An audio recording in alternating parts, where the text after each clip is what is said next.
Hello, hello, hello. How are you guys doing this evening? It is currently 9:57 p.m. on this nice fall Tuesday evening going into Wednesday. It is currently 52 degrees outside, and I just dropped Tanya Jean off.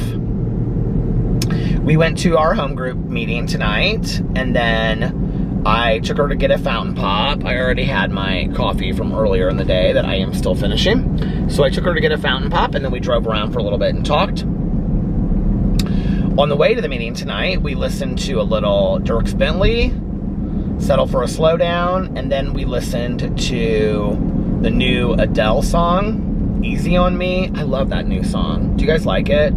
I've seen a lot of people say there's nothing really that special about it. I think it's fantastic. I love it. I love the lyrics. I loved the video. I just think it's a really pretty song. So we were listening to that on the way, kind of on repeat. And then I played that song for Tanya, If the World Was Ending, because she hadn't heard that song before. I have a massive migraine today that I cannot get rid of.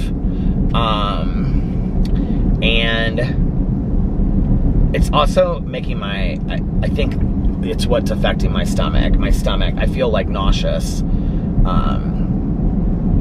tonight, and I have kind of like off and on throughout today felt a little nauseous, and I think it's from the migraine. I haven't really had a migraine like this in a while.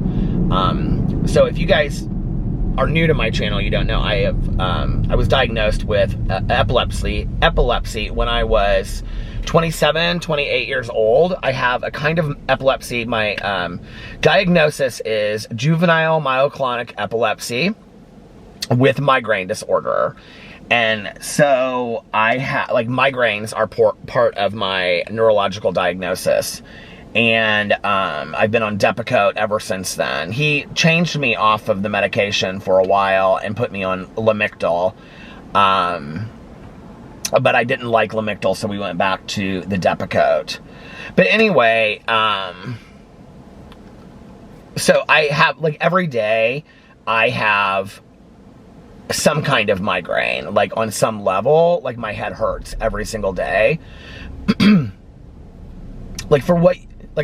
It's hard to compare a headache to a migraine, because if you're a person that has migraines, there's a definite difference between a migraine and a headache, and you can feel it. A migraine is pressure in your head. It almost feels like your head is in a vice lock. And a headache, well, it's a headache. It's throbbing and stuff like that. This is a migraine, and I've had it for the better part of today, and I really don't know why. It just came out of nowhere. Sometimes I feel like they're set off by weather or something like that. There's nothing weather-wise that's going on. I know that sounds crazy, but even my neurologist back in the day would say barometric pressure can affect, some people's migraines and things like that. I don't know how true that is, but that's what my neurologist said. But, I mean, it was just a normal day, so I don't know why, but it's just been, really hurting all day today. And usually, every day, my head hurts a little bit. And so I would say, for what other people would equate, okay, I know you can't, like I said, you can't equate a headache to a migraine, but let's just say if you've never had a migraine, right? What you would equate to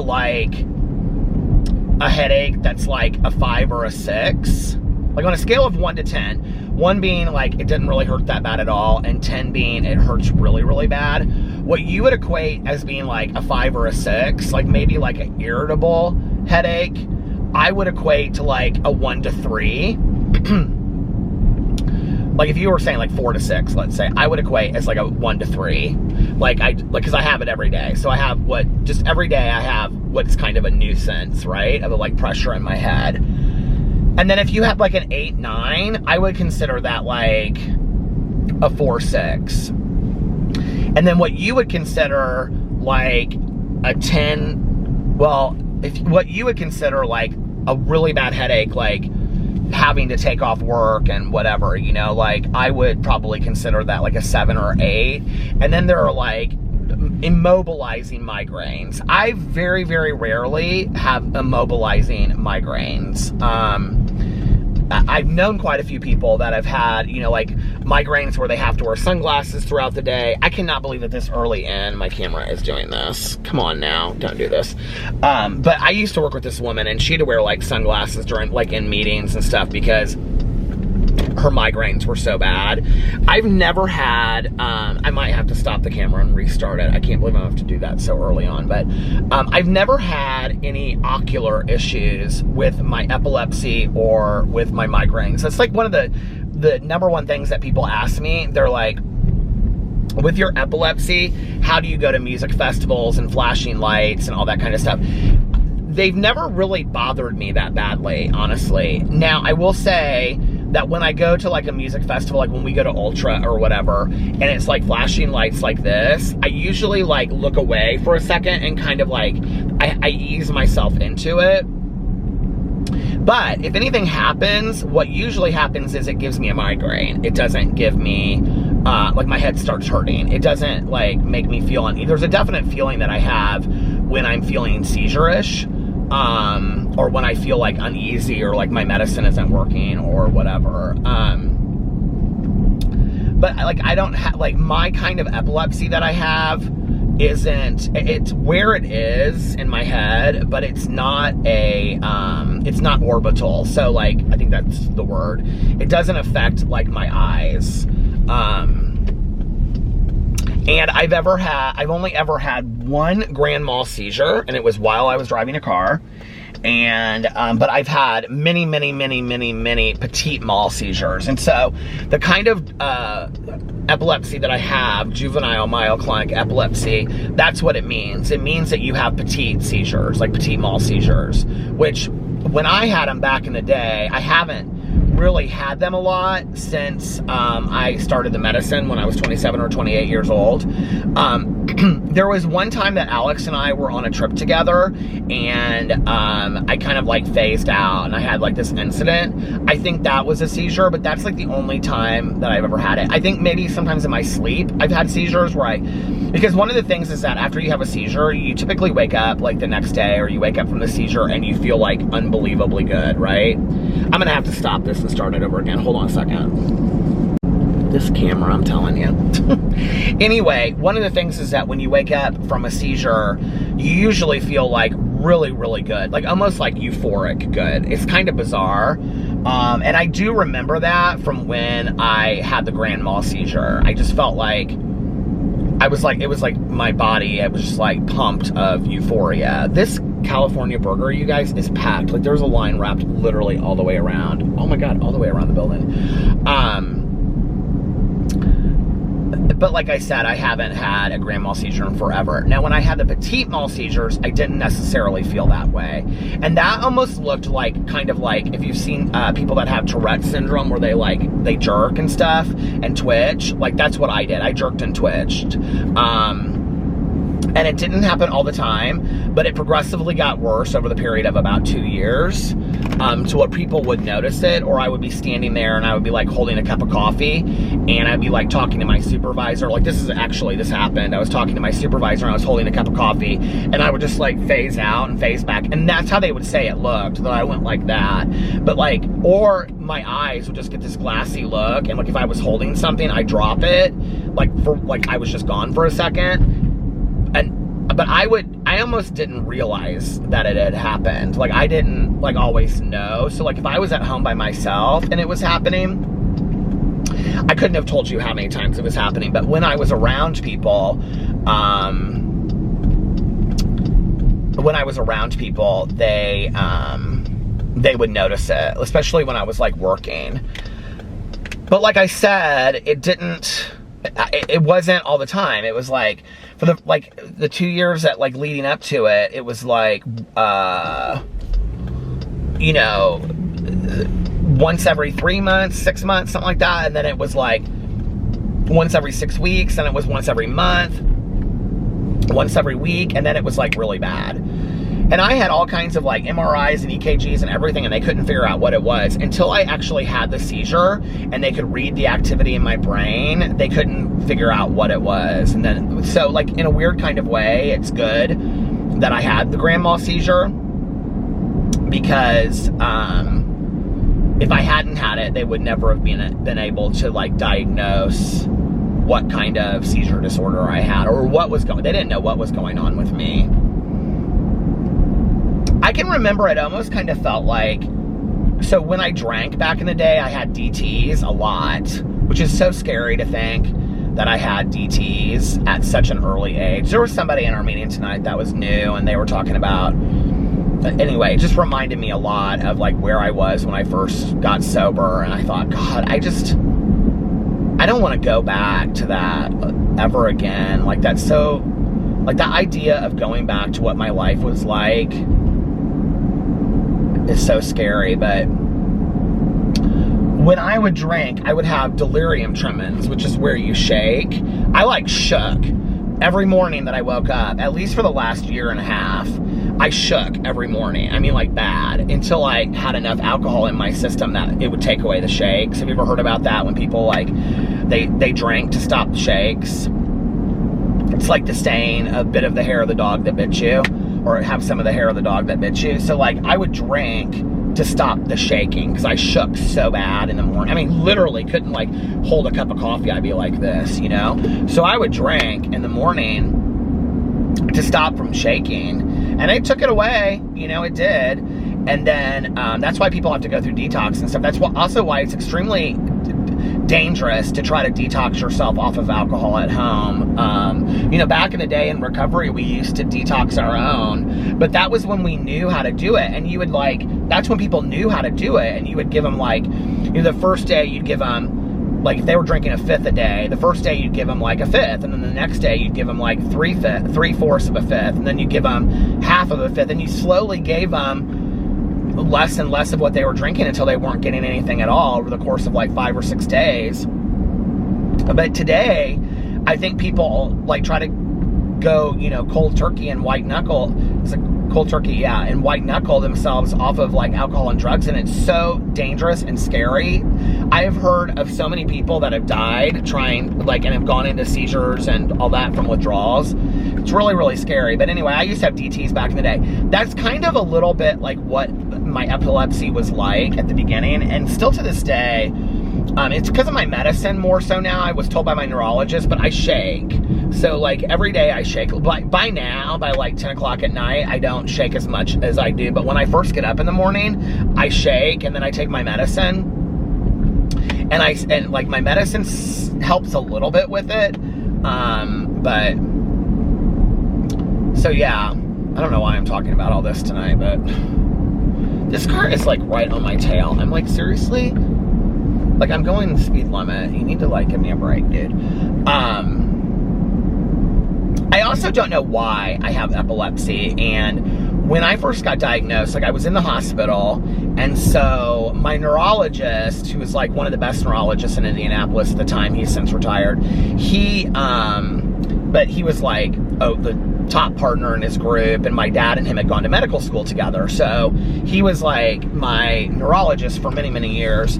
And he, like, I was in the hospital, and then I got discharged, and then I had an appointment to see him like 3 days later or something.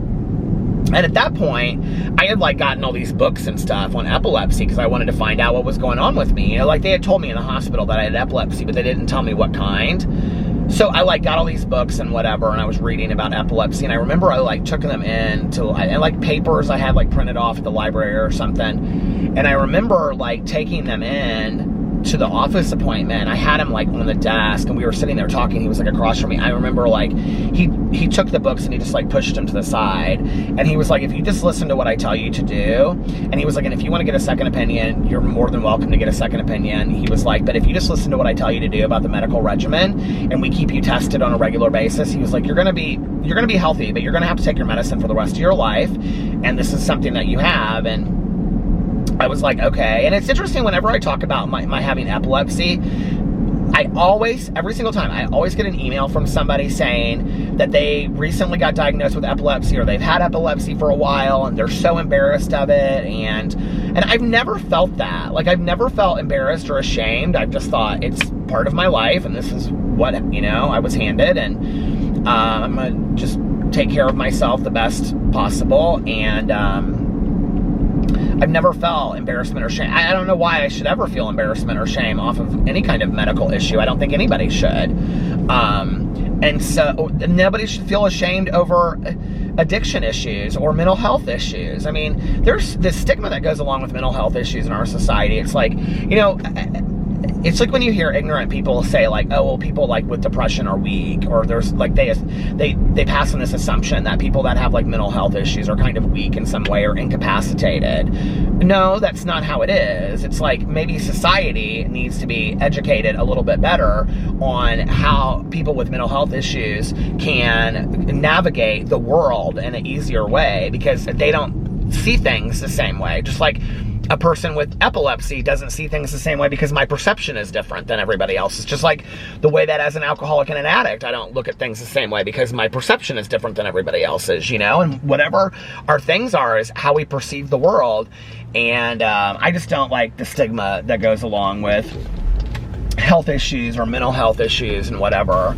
But anyway, I can remember asking him, you know, why do I have epilepsy? Like, was I born with it? Like, why is it just coming out now at 27 or 28? And when I was 18 going on 19, I told this story on here before, but I'll tell it again.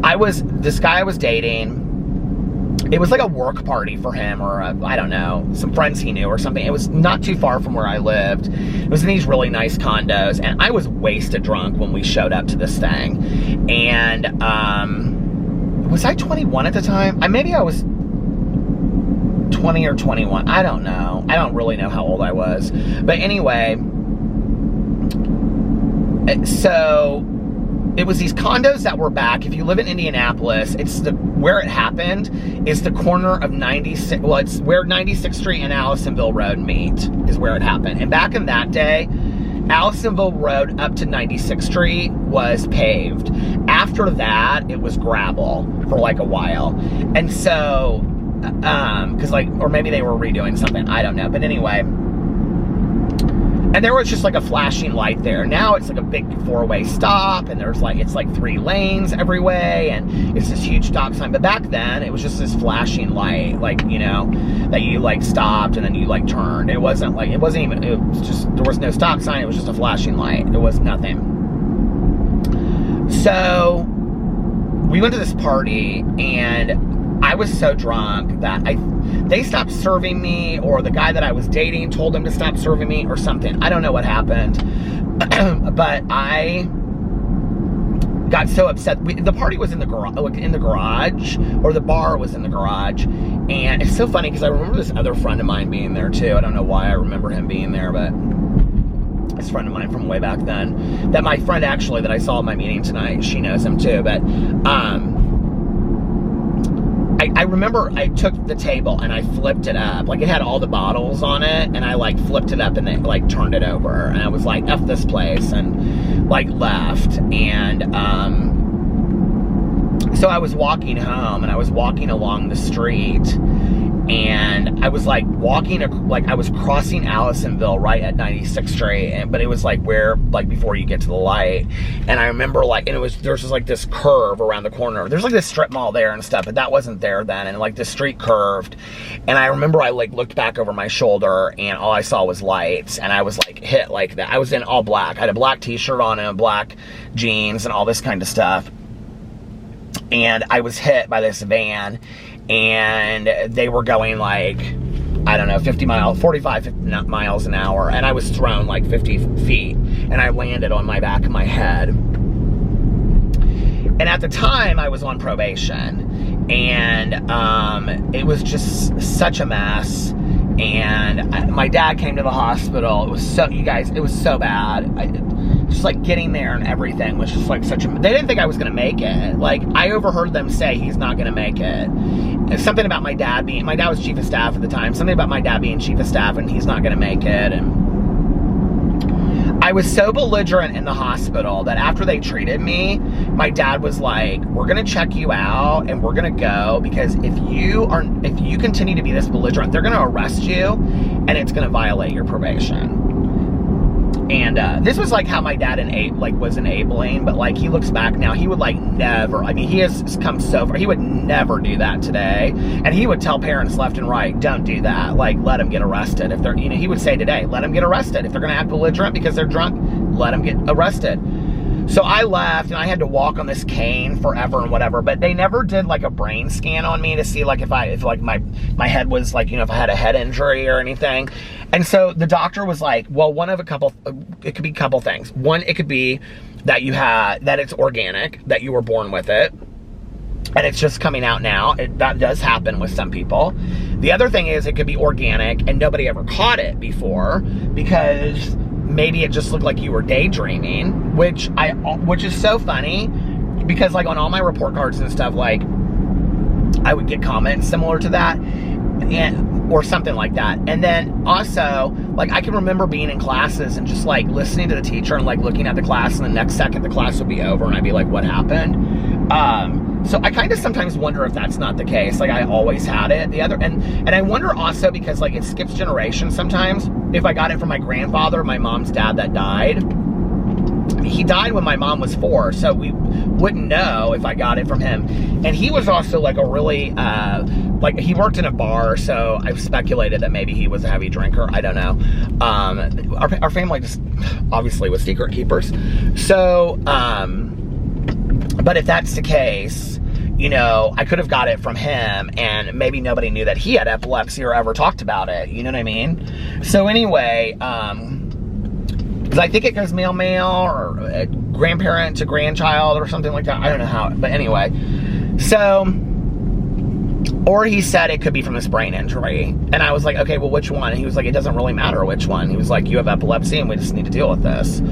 So that was 20 plus years ago. And I have just taken my medicine ever since then. And, about once a month, I feel real seizure-ish, where I just like want to lay in the middle of the bed and I feel safest there, like nothing can happen to me. But the migraine part is tough. When I got diagnosed with migraines originally, he tried me on a couple different medications. He tried me on Midrin, which I didn't like because it made me feel funny. And both of these medications were really expensive back then. I don't know how they're expensive now, but I think I only ever took Midrin like one time and I hated it. And the other one was Imitrex. And Imitrex was like, you take one at the onset of your migraine, and you take another one like an hour later. It never worked for me either, and it was like 9 pills came in a thing, and it was so expensive. And I know that there's other migraine medicines now, but I'm kind of used to just dealing with it. I mean, I just feel like this is, you know, it's on days like this that it's hard, but most days aren't like this. Most days I don't feel like this. Today, I don't know what it is, but... So anyway, how long have I gone on about that? 20-some minutes I've been talking about all of that. It's funny because I can remember, like...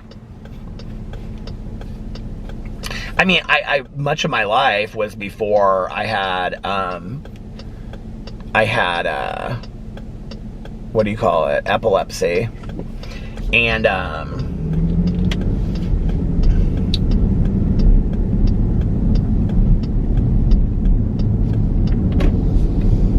I should ask, like, the date that I was diagnosed, because I think I was with my first ex at the time, but then we broke up soon after that, and I remember that, so I couldn't drive, right? Like, for, like, you know, I couldn't drive for a long time, so my mom had to take me to work. I say she had to, but I should say I was grateful that my mom was willing to take me to work, or could take me to work, because she wasn't working at the time. And so my mom would pick me up from my apartment and take me to work, and then she would pick me up from work and take me home.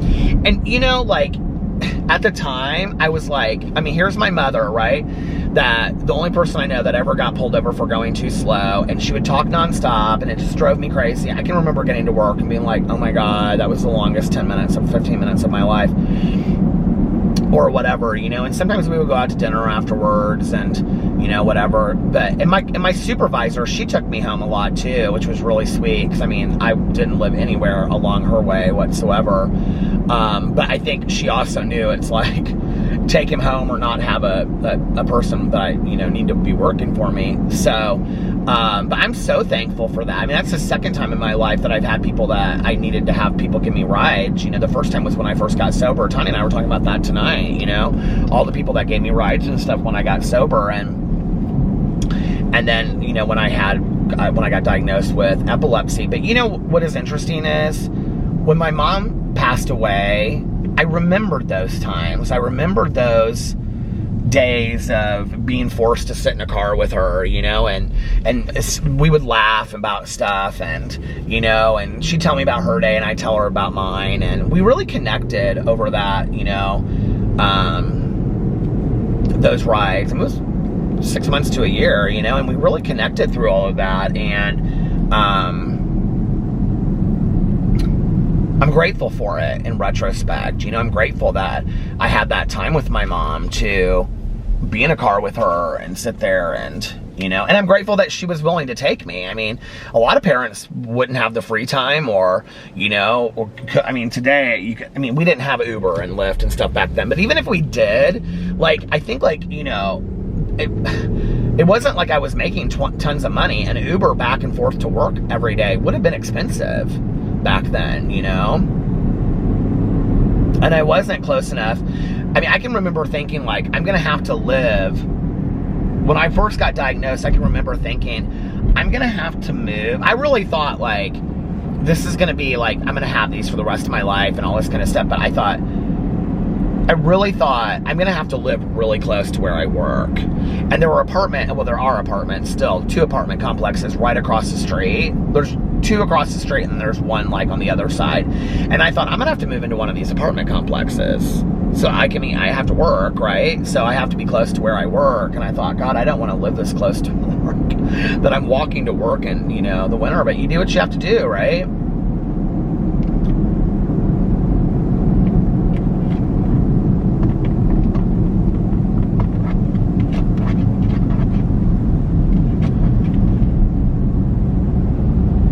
Weird. I don't like think of myself like as an epileptic unless I'm like telling people the story or I'm talking about it. Like, I just take my medicine every day, and I've taken 500 milligrams of Depakote in the morning and 1,000 at night every day for as long as I can remember. I mean, sometimes I forget, obviously, but I have like a medicine thing, you know, and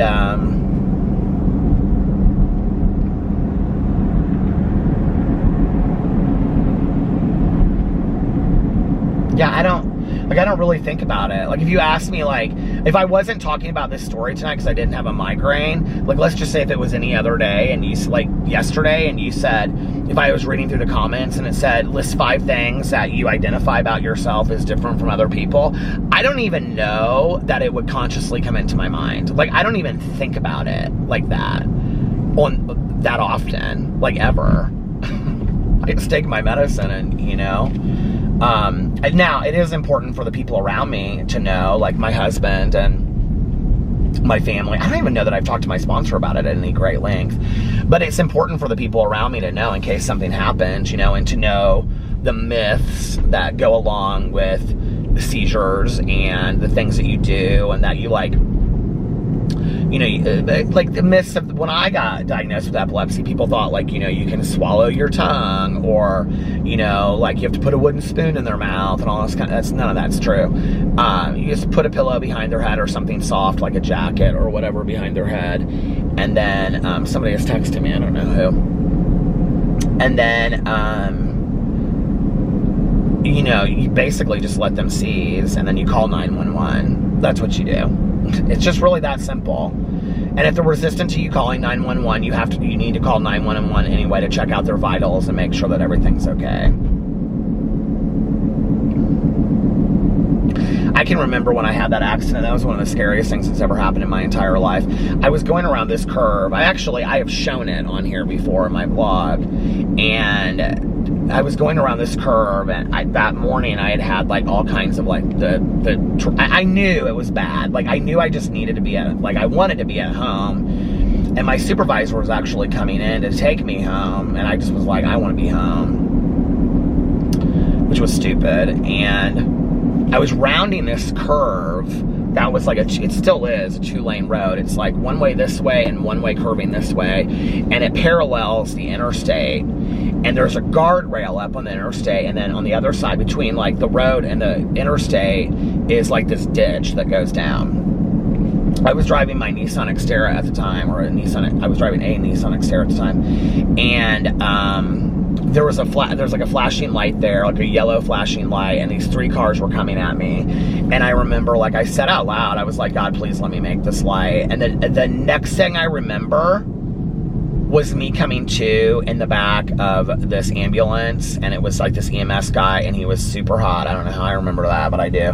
And I was like, like that, and he was like, you're gonna be okay, you're gonna be okay, he's back, we've got, and they like talking about me, and I was like, and my heart was like, oh, and I was like, I can't breathe, and I was like panicking, and I was like, I'm gonna die. He was like, you're gonna be fine. He was so nice. Ouch. I think I actually found him later, and like, or found whoever. I think I like, sometime that week, I like said something. I was like, I need to find out who this person is, because I want them to know like how, like, they were so compassionate with me, because it wasn't just like what they were doing. It was like how he was talking to me. He was so nice about the whole thing. I mean, it didn't hurt that he was good looking, but I don't know why I remember that, but I do. But it was 9 o'clock in the morning on a Saturday, and I had crossed traffic on that road, the 3 cars that were coming towards me. What had happened was I started seizing, and when I did, you lock up, and I put my foot all the way down on the accelerator, you know, like that, and I like went whoop, like that, rigid, and I jerked the wheel, and I went across the traffic, down the ditch, up the ditch. I mean, I could have been hit by the cars. I could have hit those cars. Down the ditch, up the ditch, through, I took out the guardrail, through the guardrail, which I don't even know how I did that, okay, or bent it, or went over. I don't know what happened, but the guardrail is gone. So it went through this guardrail, slid sideways, across oncoming traffic, okay, went across the other side, and stopped traffic for like 20, 25 miles. Scary.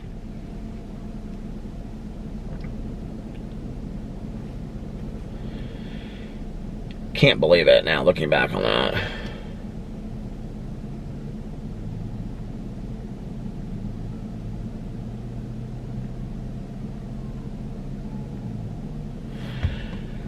So, such is my life with epilepsy.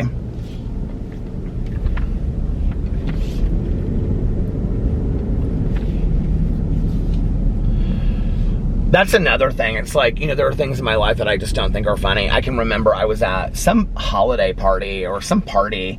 No, it was actually a birthday party for Alex. And there was this girl, and she always thought she was real funny, and she wasn't. Like, her jokes were real inappropriate, and always like picking on somebody. And I was like dancing, and I don't even know how I was dancing, you know, probably like this or whatever or something. I don't know. I like to dance. And she looked at me and she goes, don't do that. You look like you're having a seizure, and you already have epilepsy, don't you? And I was like, I looked at her and I said, what did you just say to me? And she was like, I just said, you look stupid dancing like that. You shouldn't dance like that. You look like you're having a seizure. And I said, don't ever say that to me again. I said, you don't speak to somebody like that. That's ignorant.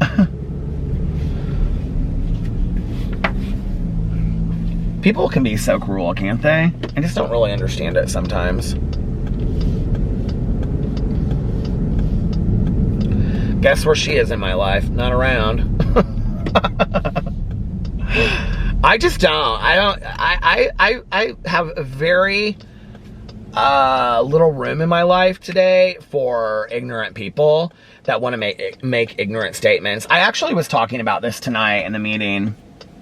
although it had nothing to do. We call those outside issues when you bring in like topics from outside. But we were talking about character defects, and so I was talking about like humility and honesty and integrity as virtues, and I was saying, you know, that like when I got sober at 22 and a half, I was like 22 and a half going on 12 years old. So I didn't have these I didn't have these characteristics of humility and integrity and honesty and, you know what I mean? Like, I didn't have those things, and I don't know, and being virtuous and compassionate. I didn't have those things didn't mean anything to me. And I can remember actually years later, after having done quite a bit of work on myself, my sponsor at the time saying to me, I would walk in the room every day for the noon meeting, and I would look down at the floor, and he said to me, he got very upset about it one time. He said, you know, you hold your head up high, or he said, you hold your head up when you walk into a room, get your eyes off the floor. And I like held my head up, and he goes, when you walk into a room, you hold your head up high, you're a person of character today. And like, that was really like hard for me to kind of like wrap my head around, you know, so I was talking tonight in the meeting about how one of my favorite quotes of life is the quote from The Contender, and it's where, I can never remember what that woman's name is, but she's such a fantastic actress. It's about the woman that is becoming the Supreme Court Justice, and she gets accused of this like crazy scandal, and she never will talk about it. She just won't, right? And at the end of the movie, the president says to her, like, he finds out that the whole thing was like a con, it was all a lie, and he says, you knew all along that there was no truth to it. Why didn't you respond? And I love this. And she says, it was too private. It was never theirs to ask in the first place. And then she says, principles only mean something if you stick to them when they're inconvenient. And you know, I so think that is so true. It's like, you know, we want to act all righteous. Myself too. I've done this myself in the past. You know, we want to act all righteous and all this kind of stuff. But when faced in a difficult situation, would you stick to your principles that you really believe in? You know, would you right wrongs? Would you stand up for what really are your principles in your heart of hearts and what you believe in? You know, only in those difficult times, against people that are difficult, like family members, friends, things like that. You know, it's like, are we willing to stand up for those things that we believe in those moments? Or, you know, it is more difficult, I think. I don't know. Now my husband's texting me. I don't know how a sideway, oh, he's sending me a picture. It's probably him and the dogs in bed or something like that. I posted a video today shopping for Halloween costumes with the dogs. It was such a great meeting tonight. It was such a good meeting, but, you know, I was talking about like this like idea of like, it stopped. But I don't know where I was, because I like looked up while I was talking. But anyway, I was thinking about this tonight when I was sitting there in the meeting. But this idea of like ever changing and ever evolving, you know, into a better version of ourselves. And we were talking about like, you know, if people, like caring what people think about us. And there was this period of my life where I went through and I was like, you know, like, I don't care what anybody thinks about me, F everybody, I don't care, blah, blah, blah, blah, whatever, right? And then I went through this period where I was like, I care what everybody thinks of me, and I was trying to be really like forthright and honest, and I realized, you know, that I really did care what people thought about me too much, and really needed acceptance and validation from people, mostly all the wrong people, you know? And then what I realized was that it was okay for me to care about what people thought about me. But if it was my husband and my best friend and my sponsor and my family and close friends, like and people in my home group, like I don't need everybody to care. I don't need to care about what everybody in my life thinks of me, but it's okay for me to care about what some people think. And I think that's actually a good thing, you know? I think we should care about what people closest to us think. Not if they, like, I'm not talking about, like, if they disagree with the things that we're doing in our lives. You know, if you're going to school and they say, well, I think you should go into this instead of, you know, I think you should go into math instead of, you know, not that kind of thing. But, like, I want the people in my life to think I'm a good person, I'm a compassionate person, I'm a kind person, I'm a caring person, I think about things, you know? And something has happened to me in the last year. I don't really know. I was gonna say last year and a half, 2 years, but it's really the last year. I don't know what it is, but like, I'm really attracted to goodness in people, and I feel like in my life I've known a few, not tons, but a few like truly, truly good people. You know, I guess the difficulty is, how do you do that and have a drama channel, right? But like I've had some really purely good people in my purely good people in my life, right? Like my Aunt Kathy, she was a really good human being. And I'm not ever saying that she didn't raise her voice, or she didn't have too many drinks, or, you know, she didn't like hurt somebody's feelings with a statement, but never consciously. Like, she would never have hurt anybody's feelings. And I can remember, you know, like, she did so much for other people. And then like sitting there at her funeral and listening to her friend, I thought I knew so much about my aunt, you know, and sitting there, she was one of the closest people to me in my life. And finding all of these altruistic acts that my aunt had done in her life for other people that, like, I didn't know anything about, you know? And I thought, God, like, and I was telling Tanya this on the way of the meeting, it's like, it just kept on upping I feel like in the last year, I've just kept on upping the bar for who I want to be in this world, you know? And I was also telling her about that quote from Aristotle and Dante, dive into the waters of the world, where the father is quoting the mother, but the quote, he says, okay, the quote is, there's no extra credit for doing the right thing. And it's like, you know, I think about that a lot. I think about doing the right thing and being a good person, and, you know, putting goodness out there in the world, and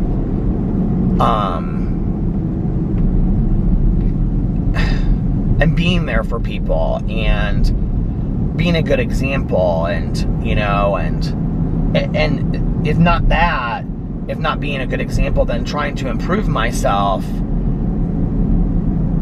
to become a better version of myself than I was, you know, tomorrow than I was today, and today than I was yesterday, and next week than I was this week. And it's really all I can ask for, you know? You never reach perfection. It's like, you know, I've said this a lot in my videos, in my Peterisms channel. It's like, I really believe this. It's like lessons are presented to us, you know, until they are learned. But it's like, okay, once you learn that lesson, it's not like you graduate from high school or you graduate from life. It's like you go to the next level, you go to the next class, and there are more lessons to learn, and you continue to grow and you continue to grow. But what's interesting is, when I look back on my life, lessons that I have learned in the last year or two, like one of the most valuable lessons I have learned today, you know, in my personal life, is I do not have a need to tell on somebody today. I just don't have it. I don't have the need in my personal life to tell the world how somebody did me wrong. You know, I'm wasting time trying to fix somebody else's life. And I really have learned that lesson, but that has been a lesson that has taken me many, many years to learn. And you know what's interesting about that is, as a result of that lesson, I have also learned, like, let's say if that's the foundation lesson, which it isn't, but let's just say if it was, the next lesson up on that, right, is that I've learned to also, with those people that I used to want to tell on, you know, and tell you like, oh, if you knew about this person, if you knew what they had done, blah, blah, blah, whatever. Like, we all have that need, right? But then the next lesson up for me that I've learned, I said a friend's name, but anyway, quoting somebody. But anyway, the next lesson up that I learned, you know, was that I can also, like, so if this is like the foundation level, like the next lesson right above it, which this is not even the foundation level, but the next lesson up would be that I can wish compassion on those people. You know, I can be compassionate and loving and kind and gentle, and hope the best for them. right? Like, I don't have to have any animosity, resentment, or anger, rage, or misery in my heart towards those people, you know? I don't. Like, I can wish them all the best, and I also can emotionally detach from them, and I can, you know, it's like,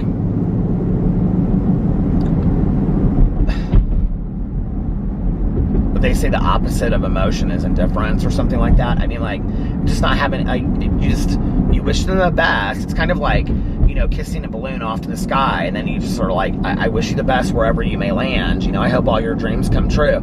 I have no emotional tie to that person anymore. That person has no power over me anymore. You know what I mean? And so it's like, I don't have to continue to hold on to all of that anger that I had for a long time, you know? And it's like, let it go. Like, what's the point? Like, Tanya and I were talking about that with that song tonight. It's like, you know, if the world was ending, you'd come over, like, right? Right? That's what they say. He says in the song. She says in the song. But anyway, I was saying, you know, it's like with people in our lives that we have unfinished business with, like I was talking about unfinished business in my video that I did the other day about that song. It's like, okay, if you have something that you need to say to somebody, or, you know, if you feel like you want to wish them the best and you haven't done that, it's like that obstacle is standing in the way of your growth, not theirs, yours. Because your feelings, your emotions, your anger, your resentment has held you back from growing as a person. It's held me back from growing as a person at many times in my life, right? Like, and I don't want to give anger and animosity and resentment any more power in my life, which that's probably the foundation lesson. The foundation lesson is, what do I choose to give power to in my life today? Anger and resentment and misery? Or happiness, peace, and serenity? You know, it's like, I don't, they can't live in the same place at the same time. Anger, resentment, animosity, all of that can't live in the same space that peace and serenity do. There's no shared bed there, you know? And so it's like, well, do you want to be peaceful and serene and happy? Or do you want to be angry and, you know, resentful and upset with the world? I don't want to be upset with the world. I just don't, you know? I want to be grateful and thankful for the life that I have. I want to be peaceful and serene. You know, I want to, a friend of mine said at one of my meetings, not too long ago, he said something about, well, that's what the gift of peace and serenity is, or something like that. And I was like, he's exactly right. You know, he said, we're talking about something, and like, this was after the meeting, and he said to me, but that's the gift, right? Peace and serenity. And I was like, amen, you know? So it's like, that's, maybe I was talking about being tired. I wanted to be at the meeting or something, but then I was so happy after the meeting. He was like, that's the gift of peace and serenity, right? Exactly. Like, you have to do the work. You have to do the work to be a peaceful and a serene person. And I don't want to be angry and resentful and miserable and hateful and upset with the world. I just don't. Like, it's just not worth it, you know? And I was for many, many years. But I think, like, anybody can change, you know? You don't have to be that. And if you're sitting there and you're listening to this and you're like, God, I mean, like, this is me. Like, I'm so angry all the time, you know, and I don't know why. It's like, well, yes, you do. You do know why. Look at it. Ask yourself, what am I angry about? Well, I'm angry at this and I'm angry at that. And then dig and dig and dig and take away the layers of the onion. Write it out, you know.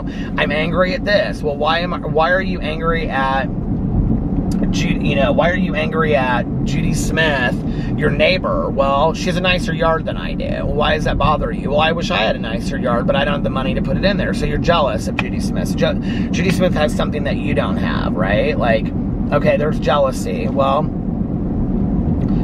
I don't feel like I feel inadequate. I don't feel like I measure up to Judy Smith. Her yard looks much nicer than mine does. And, you know, maybe if, you know, I had more money, then I could have a nice yard too, but I can't, and I'm doing the best that I can. And I wish people would appreciate me more and say, hey, you know, you do the best you can, and that's impressive. You know what I mean? Like, you dig, and you look at what that's really about, and then you realize it really has nothing to do with anybody else. It has to do with me and my own insecurities and inadequacies, my lack of self-esteem and self-concept, my own anger issues with myself, and I don't want to be that anymore. I want to be happy, joyous, and free, you know? And any of us can be that whenever we choose, but we have to do the work. And I've realized that, you know, and it's like, I guess people ask me, like, I get messages from people and they ask me, like, when you talk about, like, doing the work or, like, working on being a better person, like, how do you do that? Well, I mean, what are your character defects, you know? Like, what are your things, like, okay, so for example, like, one of my character defects was and is, you know, being inconsiderate of other people's time. And what that means is not showing up on time, you know? And when you don't show up on time, what that says is that you think that your time is more important than other people. It's self-centered. It's selfish, right? I don't want to be selfish today. I don't want to be self-centered. So I'm working on being a better person. I'm doing the work on that area. And what does that mean? That means not trying to think that I can fit 5 things into 5 minutes, but leaving so that I am where I'm supposed to be, when I'm supposed to be there, if not early, on time, right? That's how you do the work. It's just really not that deep, you know? If you're wanting to be more compassionate and kind, maybe not try to fix everybody's problems, maybe sit there and listen sometimes and say, what is it you need from me? What can I do to help you in this situation, you know? Or just do nice things. Just, if you want to be a better person, just do nice things, you know? Bake somebody some cookies and take them to them. Buy somebody's coffee, you know? Give somebody a compliment. Smile at somebody, you know? Pick your neighbor's trash cans up and push them up the driveway, you know? I don't know, just check in on somebody that you haven't checked in on in a while, you know? Call them up and say, hey, how are you doing? I was just worried about you, you know? Or, you doing okay? I miss you, or whatever. It doesn't have to be anything big. And I think that's the way to get to being a better person, is by doing better acts, you know? I love that country song, A Better Man. Wish you were a better man. But I think it's, you know, like, it's true. Like, if you want to be a better person, if you want to learn and grow, then you have to do better things, right? Like, isn't that how you become a better person? I just really don't think it's that deep, you know? I don't know. I think the road gets narrower as you get older, too. And I used to think it was about... I mean, I love reading motivation books. I'm about to pick one, actually, for November to read. But back in the day, you know, I used to think, like, all the answers somebody else had and I needed them to teach it to me. I don't really think that's the case. I think all the answers are inside of me. But I have to be willing to do the work, you know?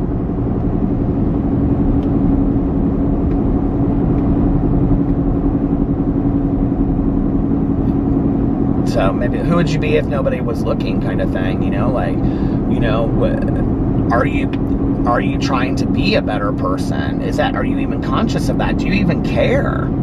There are a lot of people that could care less about being a better person. Trust me, it's not on their list of ways to be successful. They'd rather have more money, a bigger house, a nicer car, you know, but they don't care about being better people.